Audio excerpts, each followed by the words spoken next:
আসসালামু আলাইকুম প্রিয় দর্শক, তথ্য বিষয়ক উপদেষ্টা জনাব মাহফুজ আলমের স্ট্যাটাস নিয়ে আজ সারাদিন মোটামুটি আলোচনা হয়েছে এবং এই আলোচনাটা সবচেয়ে বেশি মনে হয় বিব্রত এবং ক্ষতিগ্রস্ত করেছে নতুন রাজনৈতিক দল এনসিপিকে।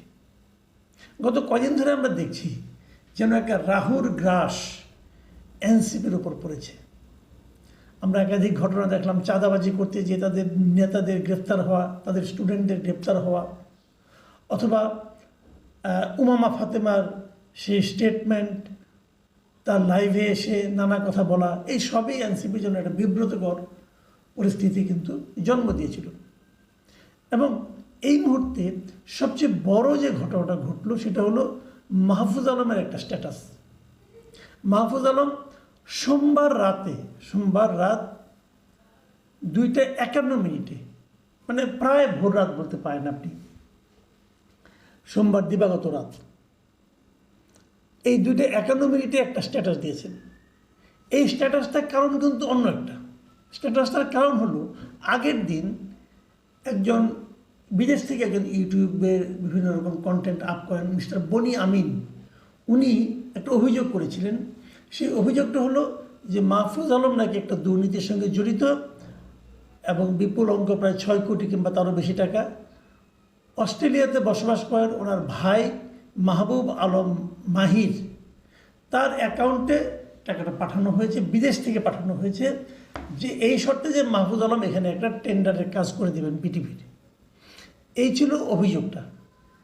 এই অভিযোগের প্রেক্ষিতে মাহফুজ আলম গভীর রাতে এই স্ট্যাটাসটা দিয়েছেন এবং উনি নিজের আত্মপক্ষ সমর্থন করেছেন যে এই ধরনের কাজ উনি করেনই নাই। উনি লিখেছেন যে তদবিরের কথা যখন উঠলো তখন একটা ঘটনা বলি, আমাদের এক বন্ধু একজন ব্যক্তিকে আমার ভাইয়ের সঙ্গে দেখা করায় বিটিভির একটা টেন্ডারের কাজ করে দিলে তারা পার্সেন্টেজ দেবে এবং জুলাই নিয়ে কয়েকটা দেশে প্রোগ্রামের জন্য হেল্প করবে। আমি জানার পর এটা নিষেধ করে দেই, সদুদ্দেশ্যে হলেও রাষ্ট্রের আমানতের খেয়ানত করা যাবে না। পরবর্তীতে সে টেন্ডারের কাজও স্থগিত হয়ে যায়। এই হলো মাহফুজ আলমের কথা। এবং মাহফুজ আলমের বক্তব্য হলো এটাকেই পরে এই যে কথোপকথন যেটা ছিল ওর ভাইয়ের সঙ্গে, সেইটাকে অডিও রেকর্ডটা বিভিন্নভাবে ছড়িয়ে প্রমাণ করার চেষ্টা করা হয়েছে যে মাহফুজ আলম এখানে একটা বড় অঙ্কের টাকা দুর্নীতি করেছে, করে তো ভাইয়ের অ্যাকাউন্টে পাঠিয়েছে। এটার প্রথম প্রতিবাদ কিন্তু মাহফুজ আলমের ভাই, যিনি অস্ট্রেলিয়ায় থাকেন, তার বড় ভাই মাহবুব আলম, উনি নিজেই করেছেন। উনি মাহবুব আলম মাহির উনি স্ট্যাটাস দিয়েছেন ফেসবুকে এবং সেই সঙ্গে এই পুরো বছরের জানুয়ারি থেকে ওনার যে ব্যাঙ্ক অ্যাকাউন্টের কথা অভিযোগ করা হয়েছিল আগে, যেখানে ট্রান্সফার করা হয়েছে, সেই ব্যাঙ্ক অ্যাকাউন্টের পুরো ডিটেল দিয়েছেন। এবং সেই ব্যাঙ্ক অ্যাকাউন্টে দেখা গেছে যে এত বড় টাকা লেনদেন কখনোই হয় নাই। ওখানে সবচেয়ে বড় লেনদেন আমি নিজে চেক করে দেখলাম যে $1000 হয়েছে। তো $1000 তো মনে করেন 1 লাখ টাকার মতো। এবং ওখান থেকে নিয়মিত সে খরচ করছে। বোঝায় যে একটা স্টুডেন্টের ব্যাঙ্ক অ্যাকাউন্ট যেরকম হওয়া উচিত, এটা ঠিক সেরকমই একটা ব্যাঙ্ক অ্যাকাউন্ট। এবং সেখানে মাহবুব আলম বলেছেন যে 24 ঘন্টার মধ্যে বনি আমিনকে তার কাছে ক্ষমা চাইতে বলেছেন। যদি বনি আমিন ক্ষমা না চান তাহলে উনি এরই মধ্যে অস্ট্রেলিয়ার আইনজীবীদের সঙ্গে কথা বলেছেন এবং প্রয়োজনে উনি আইনগত ব্যবস্থা নেবেন বলেও জানিয়েছেন। এটা হলো মাহফুজ আলমের বড় ভাইয়ের কথা। মাহফুজ আলম বড় ভাইয়ের এই স্ট্যাটাসটাকে তার এখানে তার স্ট্যাটাসে শেয়ার করেছেন। শেয়ার করে উনি বলেছেন যে এই সঙ্গে উনি জড়িত না। এইগুলি কিন্তু একটা একটা অভিযোগ এবং তার জবাব। কিন্তু মাহফুজ আলমের এই স্ট্যাটাসে যে বিষয়টা নিয়ে সবচেয়ে আলোচনা হচ্ছে, যে বিষয়টা আলোচনা বলেন, বিতর্ক বলেন, অনেক কিছু হচ্ছে, সেই জায়গাটা কি? সেই জায়গাটা হলো তিনি স্পষ্ট করে লিখেছেন যে জায়গাটা, সেটা আমি আপনাদেরকে পড়ে শোনাই। আজকাল অনেকের লেজ কাটা যাচ্ছে বলে আমার বিরুদ্ধে লেগেছেন। নতুন একটি দলের কয়েকজন মহারথী এতে জড়িত, সবই প্রকাশ পাবে। একটা সার্কেলে প্রায় সবাই দুর্নীতিগ্রস্ত, কিন্তু একজন কোনো টাকা ধরছেন না, এটা কার সহ্য হবে? এই কথাটা 2টা 51 মিনিটের স্ট্যাটাস উনি দিয়েছেন। এই বাক্যগুলি নিয়ে আমি আলোচনা করব একটু পর। তার আগে আমি বলে নিই আপনাকে যে এই স্ট্যাটাসটা দেওয়ার 1.5 ঘন্টা পরে ভোর রাত 4:28 উনি স্ট্যাটাসের এই অংশটুকু, আগে অন্যগুলো না, কেবল এই অংশটুকু পরিবর্তন করেছেন। পরিবর্তন করে তিনি যেটা লিখেছেন, এখন দুটোর সঙ্গে আপনি মিলিয়ে নেন। পরিবর্তন করে উনি লিখেছেন, আজকাল অনেকের লেজ কাটা যাচ্ছে বলে আমার বিরুদ্ধে লেগেছেন। এটা কিন্তু ঠিকই আছে, ওখানে আছে, এখানেও আছে, কিন্তু ওখানে ছিল যে নতুন একটি দলের কয়েকজন মহারথী এতে জড়িত, সবই প্রকাশ পাবে। পরের বার দেখা গেল উনি 1.5 ঘন্টা পরে চেঞ্জ করে লিখছেন, বিভিন্ন দলের কয়েকজন মহারথী এতে জড়িত, সব ষড়যন্ত্রই প্রকাশ পাবে। এই হলো ডিফারেন্সটা। আর শেষে প্রথম স্ট্যাটাস উনি যেটা লিখেছিলেন যে একটা সার্কেলে প্রায় সবাই দুর্নীতিগ্রস্ত, কিন্তু একজন কোনো টাকা ধরছেন না, এটা কার সহ্য হবে? এই কথাটুকুকে উনি তার দ্বিতীয় স্ট্যাটাসে বাদই দিয়ে দিয়েছেন। এখন প্রথমত প্রশ্ন হলো, উনি 1.5 ঘন্টার মাথায় এই স্ট্যাটাসটা চেঞ্জ করলেন কেন, সংশোধন করলেন কেন? আবার দেখুন, প্রথম স্ট্যাটাস দিয়েছেন 2:51, মানে প্রায় 3টার দিকে, রাত 3টার দিকে। রাত 3টার সময় এই স্ট্যাটাস পরে অনেক লোক বিক্ষুব্ধ হয়ে গেছে, তাকে ফোন করছে। এত রাত্রে কে জেগে থাকে? সবাই কি জানতো যে মাহফুজুল আলম এখন স্ট্যাটাস দেবে? জানতো না তো।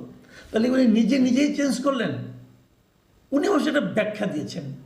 উনি ব্যাখ্যা দিয়ে বলেছেন যে পরের যে স্ট্যাটাসটা, সেই স্ট্যাটাসের নিচে বিশেষ দ্রষ্টব্য দিয়ে মাহফুজুল আলম লিখেছেন যে কয়েকটা বাক্য নিয়ে অযথায় জল ঘোলা হচ্ছে, তাই এডিট করে দিলাম। জুলাই কতিপয় লোকের কাছে পলিটিক্যাল মোবিলিটির ল্যাডার, একটা না কয়েকটা দলের মহারথী আমার বিরুদ্ধে কাজ করছেন, কিন্তু সবার এখন গুজববাজ আর সুবিধাবাদীদের বিরুদ্ধে ঐক্যবদ্ধ থাকা দরকার। যাক, একটা দার্শনিক বক্তব্য, সবাইকে ঐক্যবদ্ধ হতে বলেছেন, সবাই ঐক্যবদ্ধ হতে ওনার কথা হওয়া অন্তত ভালো, এটা দেশের জন্য ভালো। আমার যে একটা আলোচনা সেটা হলো, আমি কিন্তু প্রথম স্ট্যাটাসটাকে উনি যদিও সংশোধন করেছেন, কেন যে কয়েকটা বাক্য নিয়ে অযথায় জল ঘোলা হচ্ছে। আমি জল ঘোলা করতে চাই না, কিন্তু আমি ওই বাক্যগুলো নিয়ে আলোচনা করতে চাই, কারণ ওই বাক্যগুলো উনি যতই চেঞ্জ করুন না কেন, ওটার কপি কিন্তু সবার কাছে পৌঁছে গেছে, এবং আমার কাছেও একটা কপি এসেছে, এবং যিনি আমাকে পাঠিয়েছেন তিনি ওই বাক্যটুকু আবার মানে চিহ্নিত করে দিয়েছেন যে এটা উনি কী বললেন। তো উনি যে কথাটা বলেছেন সেটা নিয়ে আমরা একটু আলাপ করতে চাই। সেই জিনিসটা হলো প্রথমটা নিয়ে, সেটা হলো উনি বলেছেন আজকাল অনেকের লেজ কাটা যাচ্ছে বলে আমার বিরুদ্ধে লেগেছেন। অর্থটা কি? লেজ কাটার গল্পটা আপনারা সবাই নিশ্চয়ই জানেন, যে একটা শেয়াল মুরগি চুরি করতে গিয়েছিল, তবে ধরা পড়ার পর ওই গ্রামের লোকজন ওটা লেজ কেটে দেয়। তারপর সে লেজ কাটা শিয়াল এসে অন্য শিয়ালের সঙ্গে মিশতে পারে না, তার লেজ দেয়, তখন সে অন্য থেকে পরামর্শ দেয় তোমরাও লেজ কেটে ফেলো। যাক, সেটা অন্য গল্প, ওই গল্প এখানে বলি না। তো এখন সবার লেজ কাটা যাচ্ছে মানে কি? মানে সবার মান সম্মান যাচ্ছে। যা কিছু ঘটনা ঘটছে গত কয়েকদিন ধরে, তাতে অনেকেরই মান ইজ্জত যাচ্ছে। উনি ওই কথাটাই হয়তো বলতে চেয়েছেন। এখন এই জন্যই অন্যরা ওনার লেজ আছে, ওনার লেজ কাটা যায় নাই, ওনার বিরুদ্ধে লেগেছেন, এবং খুব স্পষ্ট করে লিখেছেন নতুন একটি দলের কয়েকজন মহারথী এতে জড়িত। খুব সিম্পল। এখন এতে অস্থির হওয়ার কিছু নেই। নতুন দল কয়টা? নতুন দল কিন্তু 144টা দল কিন্তু আবেদন করছে আপনার ইয়ের জন্য, নিবন্ধন পাওয়ার জন্য ইলেকশন কমিশনের কাছ থেকে। তো 144টা দলেরই থেকে সমস্যা আছে। উনি যখন বলেন নতুন একটা দল, তখন কিন্তু উনি 144টা দলকেই ইঙ্গিত করেন, এটা ধরে নেওয়া যায়। কিন্তু তারপরেও উনি ভেবেছেন যে উনি যখন নতুন একটি দলের কথা বলবেন, তবে বোধ করে সবাই এনসিপি ভাবতে পারে। হয়তো এই ভাবনা থেকেই উনি এইটাকে বাদ দিয়ে কয়েকটি দলের কথা বলেছেন। কয়েকটি দলের এই কাজ করছে। এখন কয়েকটি দল আর নতুন একটি দল পার্থক্য কী? কোনো পার্থক্য নেই। কিন্তু সাধারণ মানুষ হয়তো ভাবতে পারেন যে নতুন একটা দল, এটা আরেকটা লাইন যেটা খুব ইম্পর্টেন্ট। সেই ইম্পর্টেন্টটা হলো, একটা সার্কেলে প্রায় সবাই দুর্নীতিগ্রস্ত, কিন্তু একজন কোনো টাকা ধরছে না, এটা কার সহ্য হবে? তার মানে ওনার যে সার্কেলটা ছিল, ওনার সার্কেলটা তো আমাদের চিনতে কোনো সমস্যা নাই। আমরা দেখেছি স্টুডেন্ট যারা নাকি হাসিনা বিরোধী আন্দোলনে হাসিনাকে মানে বিতরণের ক্ষেত্রে গণ অভ্যুত্থানের সামনে সাইডে যারা ছিলেন, সেই স্টুডেন্টরা ওনার বক্তব্যে প্রায় সবাই দুর্নীতিবাজ। এটা কিন্তু একটা বড় স্বীকৃতি পাওয়া গেল। এবং ওনার অবজারভেশনটা বোঝা গেল যে এখানে প্রায় সবাই করাপ্ট। এখানে উনি কোনো টাকা পয়সা ধরছেন না, এটা হয়তো ওই করাপ্টদের সহ্য হচ্ছে না, অতএব এটা বলেছেন। তো এই কথাটাও কিন্তু খুবই গুরুত্বপূর্ণ এবং ইঙ্গিতপূর্ণ।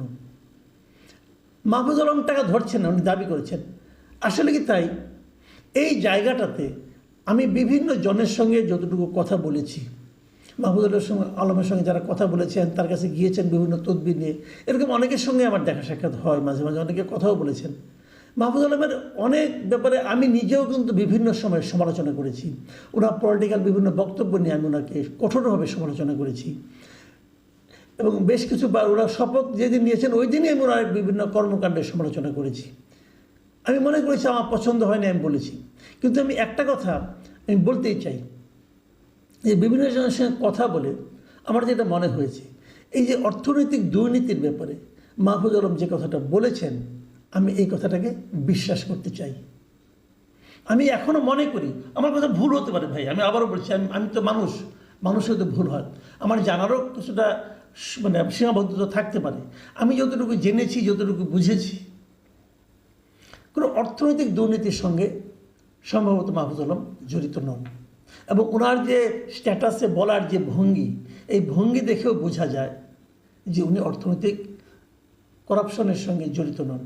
এবং উনি যখন কথাটা বলেছেন, এই কথাটা যদি আমি এটুকু বিশ্বাস করি, আমি পরেরটুকুও বিশ্বাস করি যে ওনার সার্কেলের উনি ছাড়া মূলত সবাই নানা রকম করাপশনের সঙ্গে জড়িত, এটা আমি বিশ্বাস করি।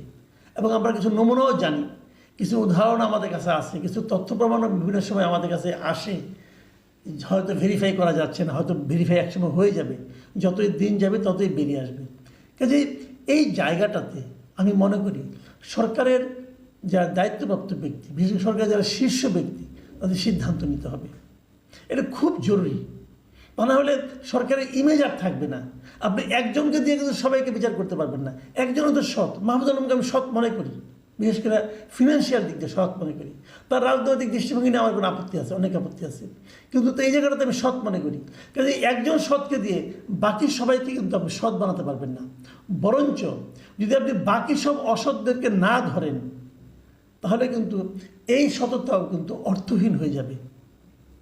সরকার প্রধানের কাছে আমাদের আবেদন থাকবে, আপনি দেশ চালাচ্ছেন, আপনি উপদেষ্টা মণ্ডলী চালাচ্ছেন, এবং আমার বিবেচনায় এনসিপি নামক রাজনৈতিক দলটাকেও চালাচ্ছেন। তো এদেরকে যেভাবে চালাচ্ছেন, লোকে কিন্তু এন্ড অফ দ্য ডে আপনাকে সেভাবেই বিচার বিবেচনা করবে, সেভাবেই মূল্যায়ন করবে। আমি জানি না শেষ পর্যন্ত কী হবে, কারণ লেজ কাটা শিয়ালের সংখ্যা যদি বেশি হয়, তাদের হুক্কা হওয়াও বেশি জোরে শোনা যায়।